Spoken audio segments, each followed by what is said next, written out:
Fucking Mr. Nightmare Man, as y'all know, or who don't know, this is WrestleMania weekend. Also, my mother's birthday. Today is my grandma's birthday, RIP. So, you know what I'm saying? Make sure y'all put happy birthday, you know what I'm saying, in the comment section. I ain't editing it out. Make sure y'all put happy birthday in the comment section for today and Sunday's Mr. Ballin Sunday video. Happy birthday for my mom. That being said, we're going to get started with this Mr. Nightmare video. 3 scary true night shift horror stories. I don't got none on. I regrettably used to work at a hotel in our town. Oh, damn. Our town had gotten hit by a hurricane a few months back, and a lot of houses were badly damaged, so a lot of people vacated the place. The hotel is about a 20-minute walk from my house. The town and hotel name I'll leave out of this, as I really just don't want anything traced back to me. The hotel was a very standard bed and breakfast type place. You know, where they serve wet scrambled eggs, frozen sausages, and assorted cereals. The hotel had a busy month after the hurricane, as some people were out of their houses due to damages. But after a while, things quieted down. If anything, quieter than before the hurricane. I always worked nights, from 6 p.m. to 2 a.m. Then someone would relieve me at 2 a.m. and they'd work till 10 or 11 a.m. I could always see how many people were checked into the hotel, and at the time it was only maybe 9 rooms, which wasn't a lot at all. I could go the whole night sometimes without seeing anyone. There was a back break room for employees with a coffee machine, fridge, table, and a couple sofa-type chairs. The employee bathroom was also back here. At night, I spent most of my time back here. There was a bell at the front desk that people would ring if they needed anything. I was in the back when I heard a deep voice from the lobby saying hello repeatedly. I got up and went through the door leading to behind the counter and saw a man on the other side of the glass. There was a glass barrier with an opening underneath about 10 inches high. He said he needed towels. I grabbed him a couple extra towels and slid them under the glass for him. He grabbed them rather aggressively, shot me this weird look, then walked to the room's hallway. I stayed in the lobby now, sitting in the rolling chair by the monitors, and I just watched that man on the camera walk down the hallway. He was looking around weirdly, then he started rubbing the towels on his face. I said out loud, "What in the world?"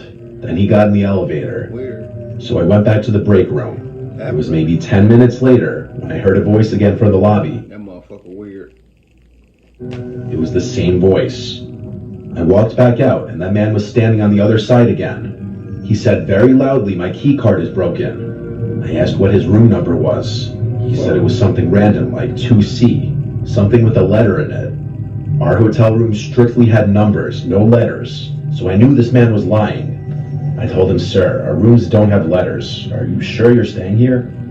His reaction was not something I was expecting, or was it something I wish I ever had to be victim to? He threw the towels on the floor, started smiling, slightly tilting his head as he got closer to the glass. When his face was practically pressed up on the glass, he said, "I'm going to kill you," still with a smile on his face. Yeah, okay. And he said it again, louder, and again. Each time he said it, it got louder until it was almost a scream. I screamed back at him, "I'm calling the police." And I did. I picked up the phone and showed him as I dialed 911. He kept his disturbing smile as he now started mocking me, calling the police. As I spoke to the dispatcher on the phone, explaining very loudly what was happening in front of my face, the sick man laughed and headed for the door in a slow walk. I told the dispatcher he was leaving, and when he was gone through the doors and out of sight, I said he was gone. She asked me if I still wanted an officer to show up, and I said no, it's alright. So the next couple hours of my shift went slow. I decided, for obvious reasons, to hang around in the lobby now instead of the break room. There was one guest who checked in during this time. At around 2 a.m., my relief came. I clocked out and was free to go home. I walked outside to the parking lot. It was cold out. I remember wishing I brought my coat. I walked with my hands in the pockets of my light jacket and my hood up. Then I heard a voice in the parking lot. Oh, man. I turned around. There was a line of bushes that covered the first floor windows of the hotel. It came... Why the fuck you didn't tell the police to come just in case? Like, you know terrorist a threat, that's terrorist a threat, like. Then you ain't never seen a man dead for you, like, why you told the police not to come? You feel... People be so dumb. From the bushes. I don't know what the voice said. I didn't care. I walked faster now. Once I got out of the parking lot, I was on a main road for a brief minute, but there were no cars on the road in this quiet town at this hour. After a minute, I turned left down a residential street that would eventually turn onto my block. It was dead silent out. Not even the sound of any distant traffic. Just the sound of my shoes hitting the pavement. And then the sound of someone else's shoes hitting the pavement behind me. Only it was the sound of someone running, as if on their tiptoes, trying to be quiet. By the time I turned around, they stopped.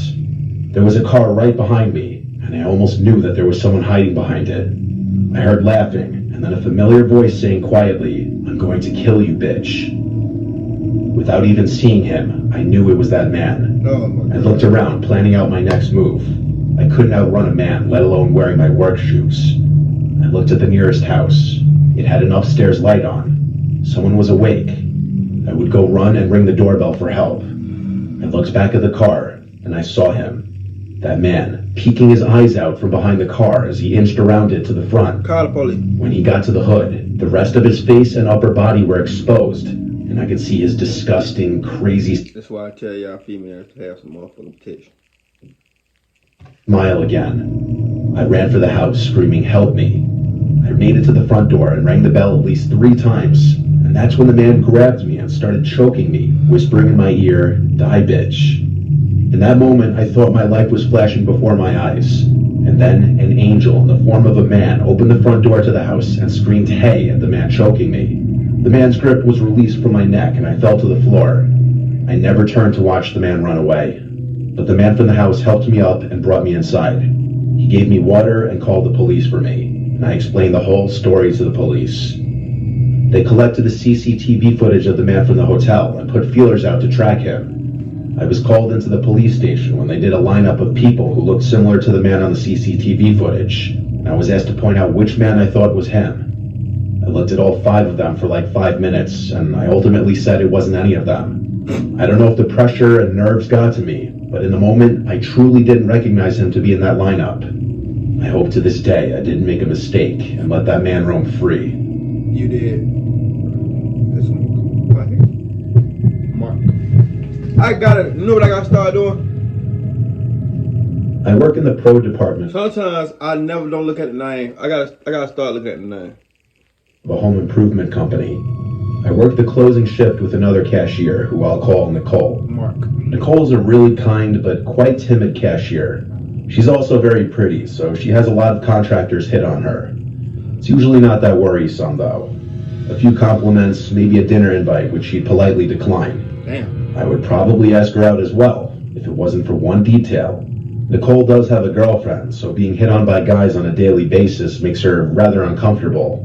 When we first met, I told her she ought to tell those guys about being gay, but she kept saying it wasn't any of their business, so she kept that part to herself. I hate people like Nicole that. has become my best friend, and having another I ain't cash... gonna lie, I hate people like that. I hate females like that. I ain't gonna lie. Alright, bro, just tell us YAG, bro. Like, fool won't try you. Like, fool won't even try you. We won't even try you. Like, I know I won't. Like, some other thirsty dudes will, but if you tell me you like girls, I'm not trying you, bro. You just would be my homegirl. Here there I didn't even keeps get things from getting lonely. Swear to God. We even cover for each other's lunch breaks. One day when I came back from lunch, Nicole started telling me about this rather creepy guy who was flirting with her. She said she politely turned him down, saying she was with someone already, and while he didn't seem happy, he did leave. I shrugged it off as nothing more than the usual horny guy and laughed it off. But later that day, the man came back. Nicole wasn't there, as she had left to help a customer find some lumber, so it was just me. He looked rather normal, probably handsome to most women, but he acted off. After looking around the area, I asked him if I could help him with anything. Ted Bunny was off. "I'm here to see Nicole," he told me. I asked him how he knew her, and he said he had come in earlier and asked her out, to which she said yes, so he had come back in to pick her up. I told him she had left for the day, a usual lie everyone tells to cover for their friends. His smile went away as he started looking annoyed.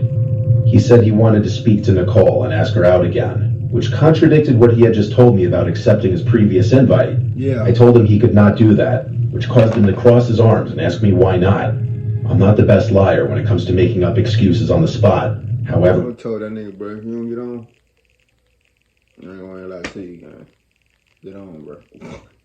Hey, you talk to a person long enough, and if they lie, you gonna catch their ass in a lie. You just gotta pay attention and listen. Like, let's say if you talk to a motherfucker, like the females or dudes. Let's say if your girl cheat, and you keep questioning her, she gonna really tell the truth, but she ain't gonna know she didn't tell the truth. Same thing in females. Your dudes gonna lie until you keep questioning them, and they gonna eventually catch like, if you talk to them long enough, or not even fussing, just talking regular. If you talk to them, you gonna get the truth out of them. You just gotta see. I didn't tell him Nicole was gay. I didn't want him to know it. So I just blurted out that Nicole was my fiancée. His annoyed look went to confusion as he asked me how someone as pretty as she is could go out with someone like me. Alright, buddy. I'm not a Jason Momoa or anything. Alright, buddy. I don't think I'm that bad looking. I told him it didn't matter and that her and I were getting married in a couple months. So he needed to back off. He come to my job and disrespect me. Everybody know, boy. I don't say some of the stuff I say on him, but I ain't got no filter in real life.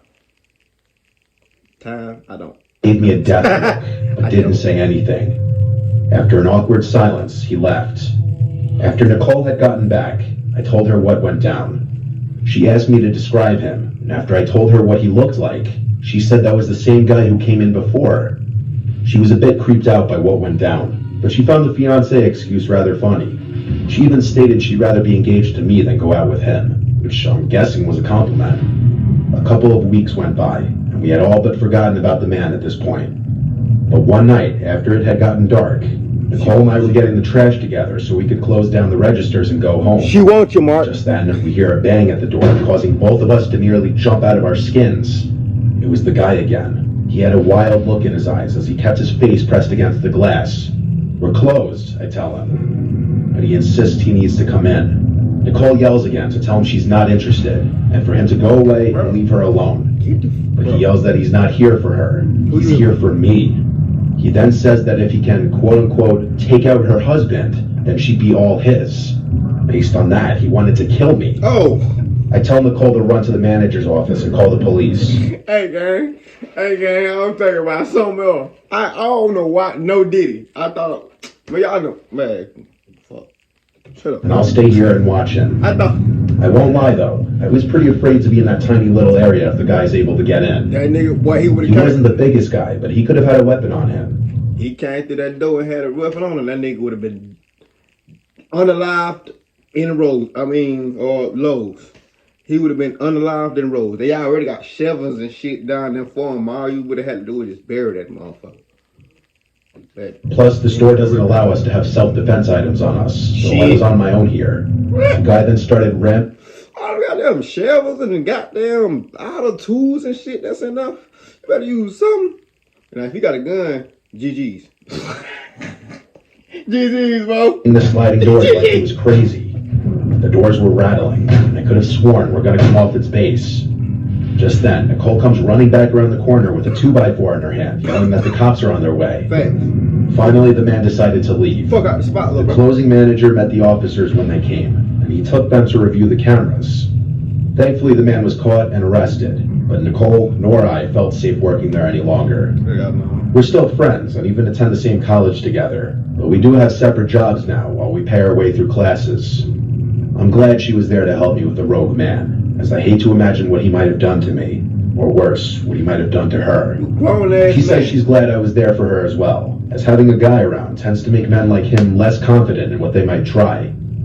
It was a wake-up call for me as to how dangerous it can be for some girls when an interested guy just doesn't want to take no for an answer. Yeah, no cap. That shit. That's why I tell y'all for women, keep y'all a pew-pew on y'all or something. Y'all better get it. If you can't afford it, put the bitch on layaway. So this happened a little over 2 years ago now, and I wanted to share it somewhere just to look back on it one day and never forget the lesson I learned. It was 2016, and I had just started a new job at a motel. It was low pay, but I needed an office job. One of my friends, Michael, got me this job. For a few days, I did training with the owner in the mornings. For 2 nights, Michael trained me. Our job was the 11 p.m. to 7 a.m. shift. Nothing exciting, checking guests in and doing paperwork. I do that. My Shit, boss, that's some shit I the do. owner, went away with his wife on I vacation, might do some shit like which is that. attributed to the swift training I had to endure. I always wanted to work in a motel. So it was my first night alone on the night shift. Don't ask There was a me. monitor with security cameras around the motel's property. Don't ask me Large why. glass windows all around the office building with a glass door. There was no night window like most motels have. It was fairly early in the night, at about 1 a.m. I was just doing my normal check-in paperwork. That's when a man walks in and asks if we have any rooms available. Usually if someone's sketchy, my boss has me lie and say no, but he seemed normal at the moment. Oh, that's how y'all Without do. hesitation, I said, yes, of course, just for one? And he replies, yes. So I begin creating the reservation on the computer when I notice he starts swatting the air and making spitting noises, as if I hate people that come on some goddamn know when you got enough room. Bitch ass nigga, that's your money. You missing out on money. Nigga, there ain't no cars out this motherfucker. And you talking about something. Y'all ain't got no room. But I don't like cheap hotels anyway. Unless I'm fucking. surrounded by flies. I try to ignore it. As far as I'm concerned, it wasn't my business. It's a good So I try Friday. to check him into the room as quickly as possible. I give him his key and he's on his way. It's a At good this point Friday, in bro. time, I could be described as very timid. I had a lot going on in my personal life, so I hope you can all understand my reaction to what happens next. The man comes back from his room and slams his hand on the glass door, causing me to jump. Absolutely frightened, I look up to see him just staring at me. He cracks the door and puts his head through and says, I can't get into my room. Why won't you let me into my room? Bro. My only defense is trying to be helpful. So I replied, maybe there's something wrong with your key. Let me give you another one. The look he had in his eyes was inexplainable. I felt like I was in absolute danger. I handed him his new key, and he went back to his room. I tried texting Michael because he's the one who trained me, though it was in the middle of the night and he was asleep. I needed some guidance. With no reply from Michael, I noticed the man trudging down the stairs to come back. I go into absolute panic mode.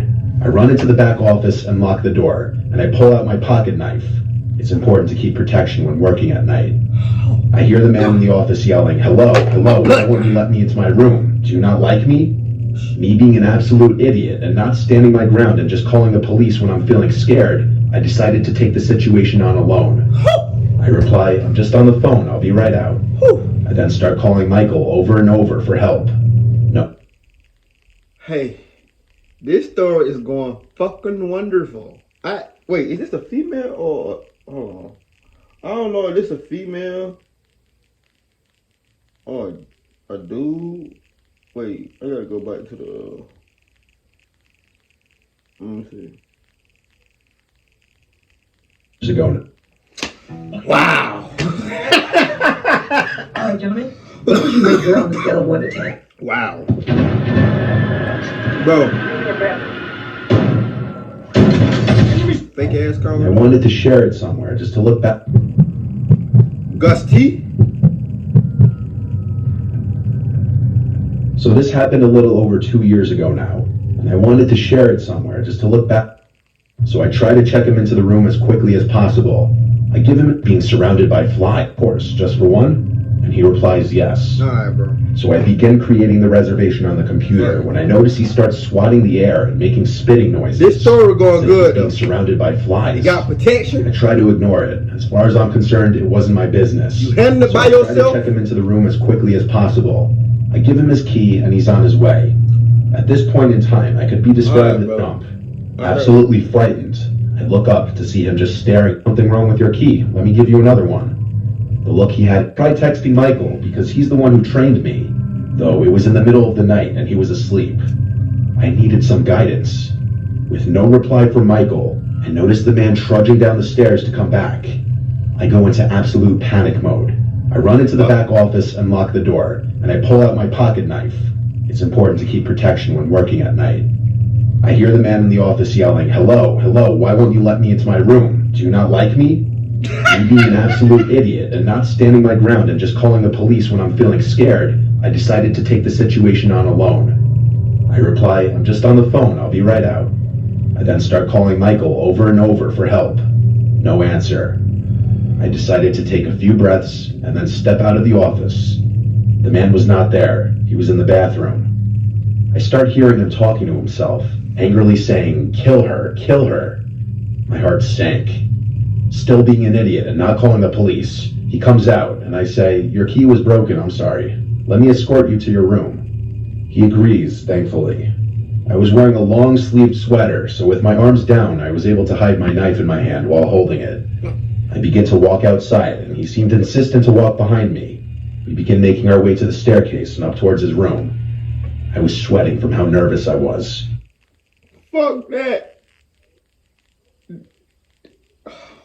I'm so in love. This is the best story of self-defense that we ever did on one of these videos. They doing everything I would have did.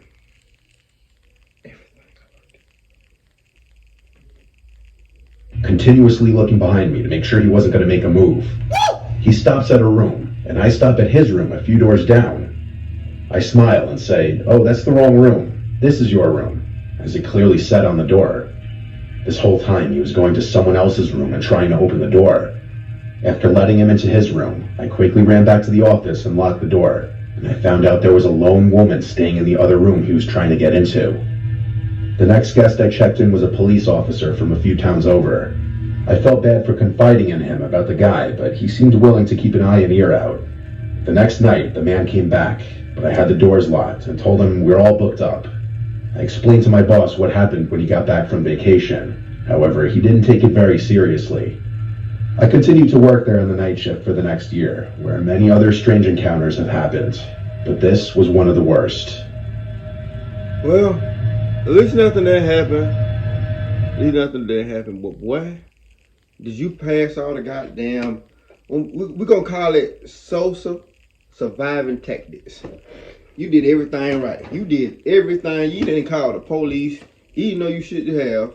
You should have been calling them. Kind of fucked up right there. You kind of fucked up. But everything just had a 9, so he couldn't see it. You was looking.